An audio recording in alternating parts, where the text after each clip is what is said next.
From VOA Learning English, this is the Education Report.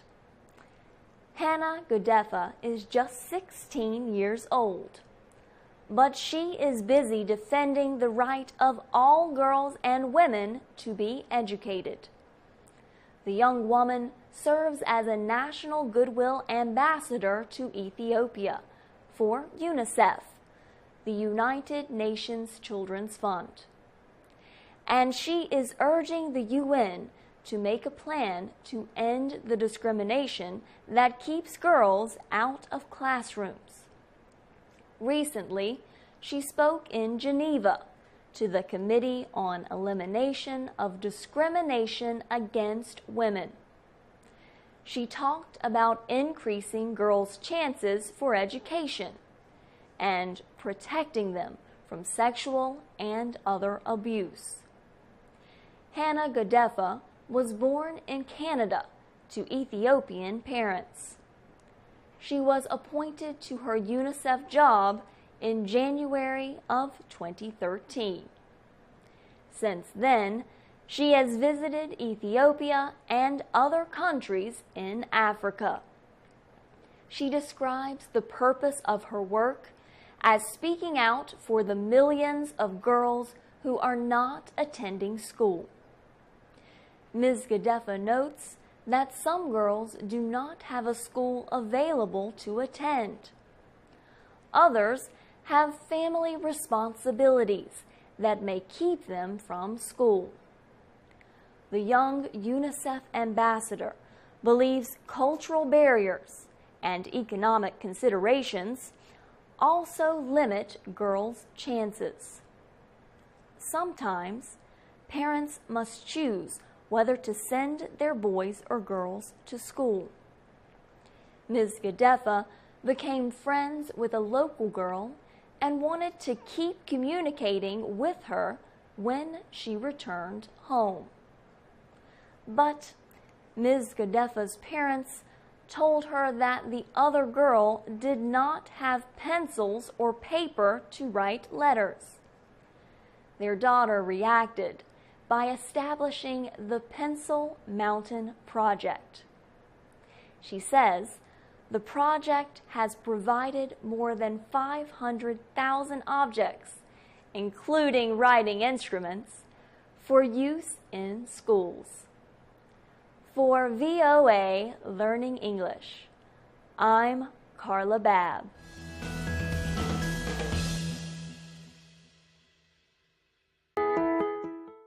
From VOA Learning English, this is the Economics Report. India's new government is developing a plan to increase economic growth, which has fallen to its lowest level in nearly 20 years. The government, led by the Bharatiya Janata Party of Prime Minister Narendra Modi, is expected to be more friendly to business.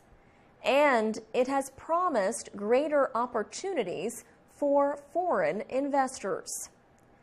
Finance Minister Arun Jaitley recently presented the new government's first budget.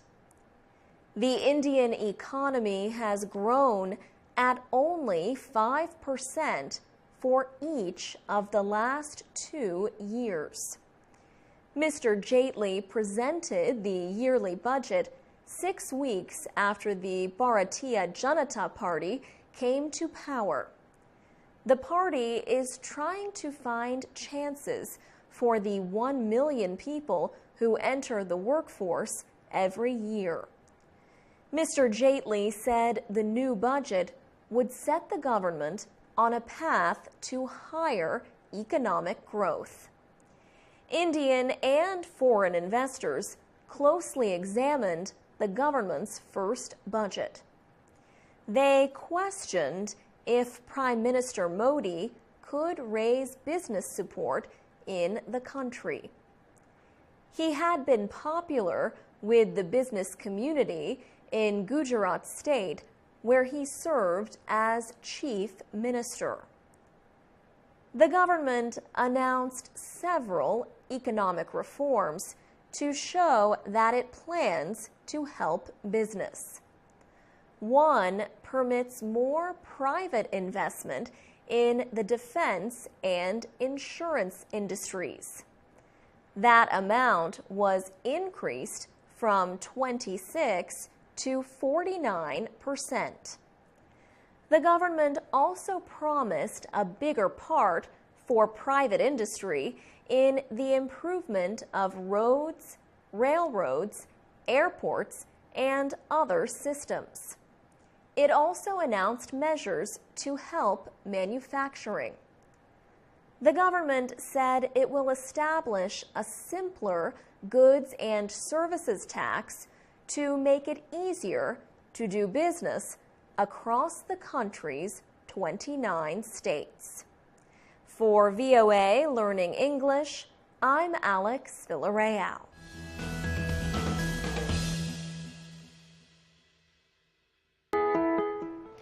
From VOA Learning English, this is the Health Report. Three-dimensional technology, known as 3D, gives depth to objects that would otherwise appear two-dimensional or flat. 3D makes movies and video games look more realistic. And now, it could help save lives. For years, mammograms have played an important role in finding breast cancer. But these X-ray pictures of the human breast often miss dangerous lumps or tumors, and they also produce false positives. A false positive wrongly appears to show suspicious tissue, and that causes painful, unnecessary biopsies to examine that tissue. A new study shows that 3D technology could change the way doctors look for breast cancer. Many doctors, including cancer surgeon Nejar Galasorki, say standard mammography does not find enough cancerous tumors. She says looking for cancer in dense, thick breast tissue is very difficult. A few years ago, the U.S. Food and Drug Administration approved the use of 3D mammography. 3D technology found Jennifer Heff's tumor, although it was only 8 millimeters in size and could not be felt. Sarah Friedewald is a doctor at Lutheran General Hospital in the U.S. state of Illinois. She led a study to compare the results of 3D and 2D mammography from nearly 500,000 patients. Dr. Friedewald says they found more cancers using 3D mammograms, and they found more dangerous cancers. Dr. Friedewald says tumors that are difficult to see on a standard mammogram are easy to find in 3 dimensions. She expects 3D to replace the usual 2D mammograms in time. For VOA Learning English, I'm Carla Babb.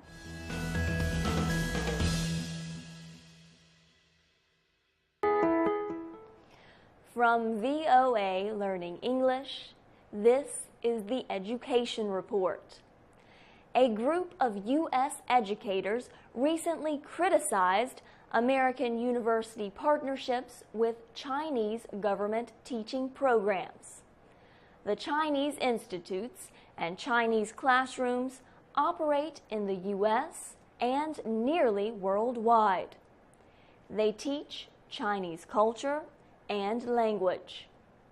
The American Association of University Professors says it has concerns about the integrity, the honesty, and fairness of these relationships.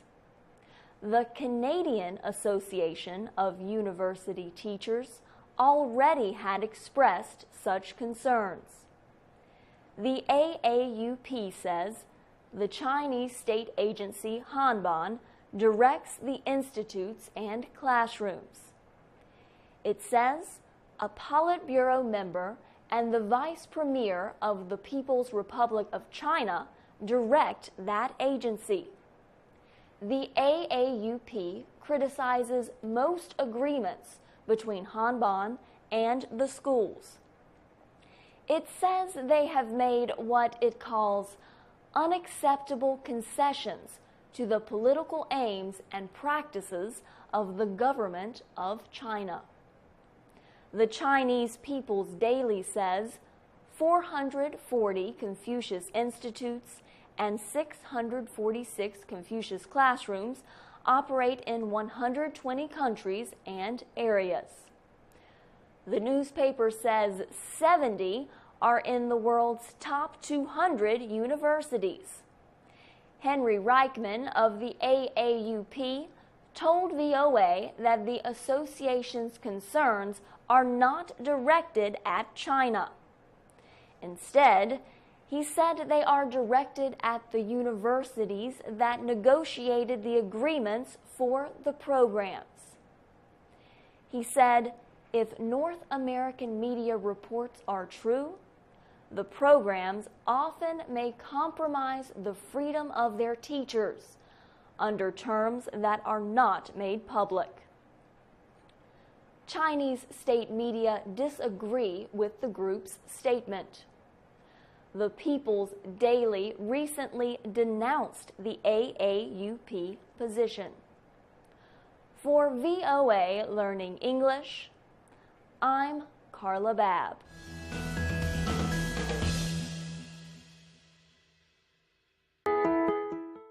From VOA Learning English, this is the Technology Report.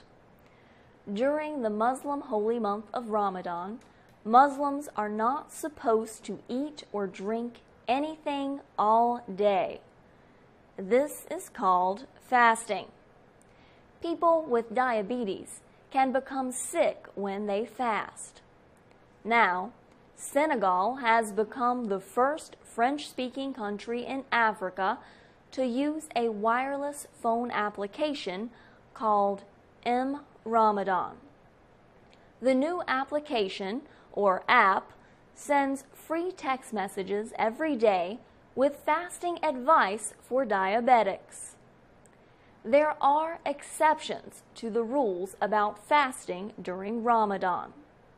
The very young and old do not have to fast. Pregnant women and people with poor health often are permitted to eat during the day. But many diabetics say they do try to fast during Ramadan.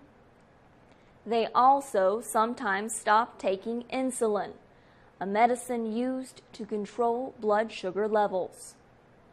Some of the Ramadan messages remind people to drink at least 1 liter of water each morning before beginning the fast. Other messages tell how to make changes to medication use. The advice also advises diabetics not to eat too many sugary foods during the breaks in fasting. Dr. Maimona Nundor Mbai studies diabetes at the Marc Sankale National Diabetes Center in Senegal's capital, Dakar. She says diabetics can face a number of problems while fasting, especially hypoglycemia. Dr. Mbai says diabetics have also increased risk of dehydration, a sickness caused by a severe lack of water. She says that all diabetics should talk to their doctors before fasting. The Ramadan app is part of the Be Healthy, Be Mobile campaign from the World Health Organization and the International Telecommunication Union. For VOA Learning English, I'm Carla Babb.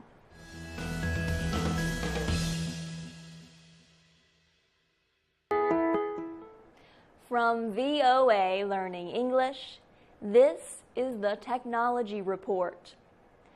About 60 businesses demonstrated wearable electronic products last month at the Computex Taipei Technology Show in Taiwan. The devices included electronic watches and bracelets. The Taiwanese company Acer showed a smart armband called Liquid Leap. The device is worn around the arm. It can send text messages and activate music on smartphones. It also can count the number of calories, heat units, burned during exercise. Acer will start selling its armband this year. At first, it will be sold with a mobile telephone. The company has not announced a price yet.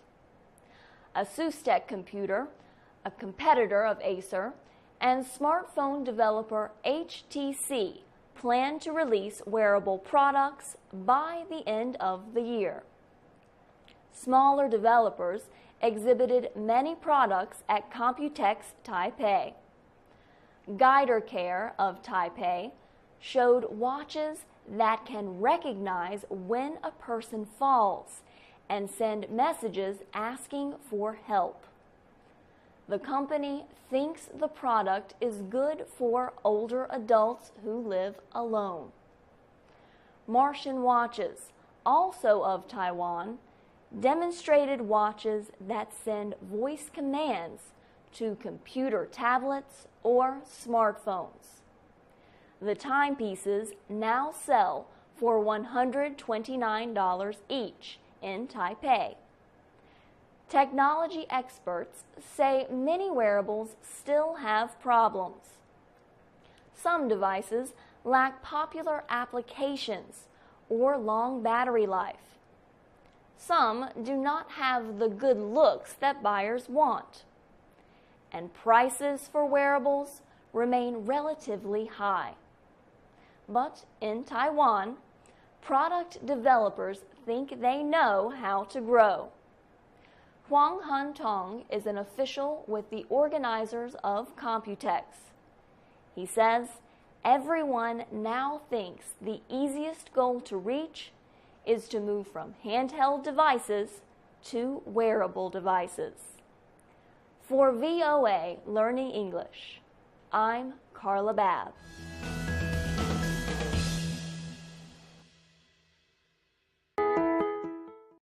From VOA Learning English, this is the Agriculture Report.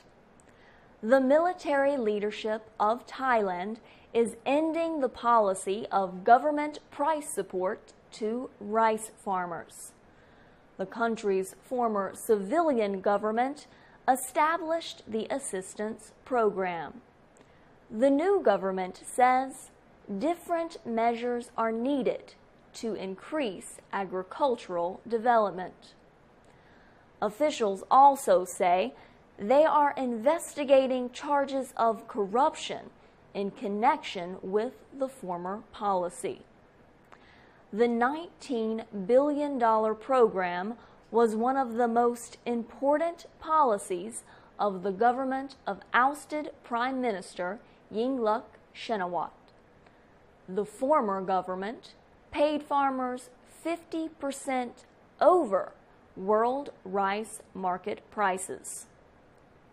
The government said it could use Thailand's powerful position in the world market to increase rice prices. But problems arose. India became the world's largest rice exporter. Thai officials also angered people by withholding information about the payments. The program failed. Reports say 18 million tons of rice are now in storage in Thailand. 2 times the usual amount. The payments to hundreds of thousands of rice farmers ended last year. Reports said about 20 farmers killed themselves as a result.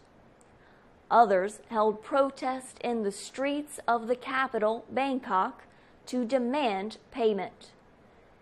In March, the government tried to make money by selling rice on the world market at lower prices. There is good news, however. The U.S. Agriculture Department predicts Thailand again will become the world's biggest rice exporter next year. The department says the country is expected to export almost 10 million tons of rice. That would be the largest amount since 2011. For VOA Learning English, I'm Carla Babb.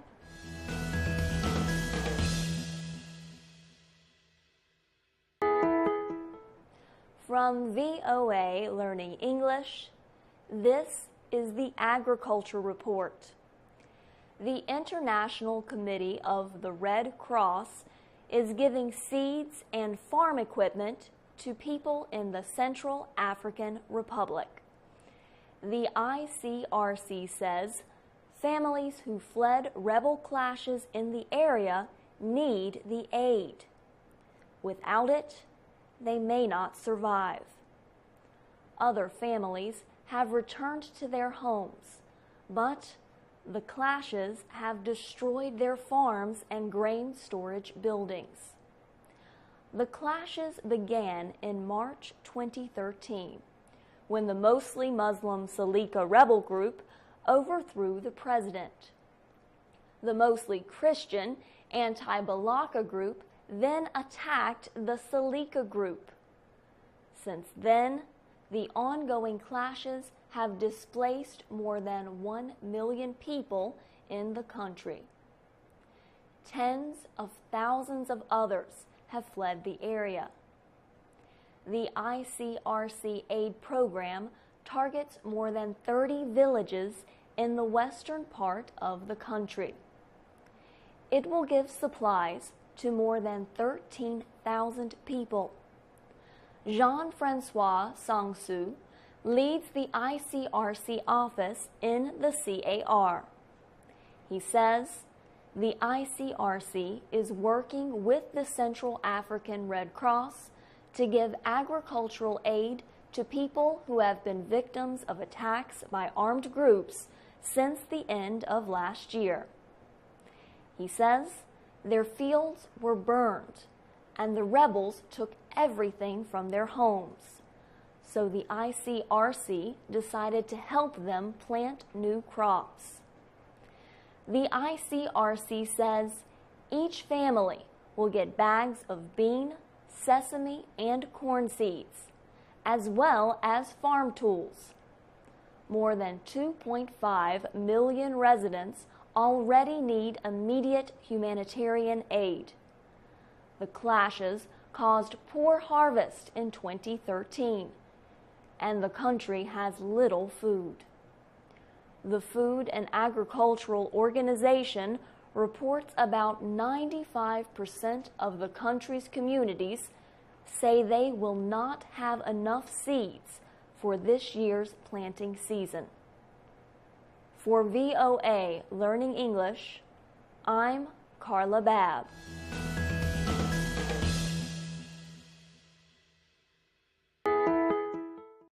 From VOA Learning English, this is the Health Report. The World Health Organization says the deadly disease Ebola is spreading in West Africa. The situation frightens both local people and travelers. There is no vaccine or cure, and the Ebola death rate is very high. The WHO says that the disease has killed more than 500 people in West Africa. Ebola spreads easily. It can move from infected animals to people. It can also pass from person to person through direct contact with body fluids. The remains of Ebola victims can also contain the active virus. Doctors say it is important to identify an Ebola case early to prevent the spread of the virus. Signs of the disease include a high body temperature, bleeding, and diarrhea. Only a few prevention measures exist. The United States Centers for Disease Control and Prevention and the WHO suggest staying out of countries with confirmed Ebola cases. Doctors advise protective measures for people who must go to an area where Ebola exists. They advise to wash hands often with soap and water. A hand sanitizer or cleaner containing at least 60% alcohol is a second choice. Experts also advise against eating or handling primates, bats, and other wild animals. And they warn to stay away from places where bats and other infected animals might live. The CDC and WHO strongly suggest wearing protective clothing when near infected people. Cover your face and hands. Goggles can help protect the eyes. Health experts have confirmed recent Ebola cases in Guinea, Liberia, and Sierra Leone. There have been at least 37 deaths in those countries. For VOA Learning English, I'm Carla Babb.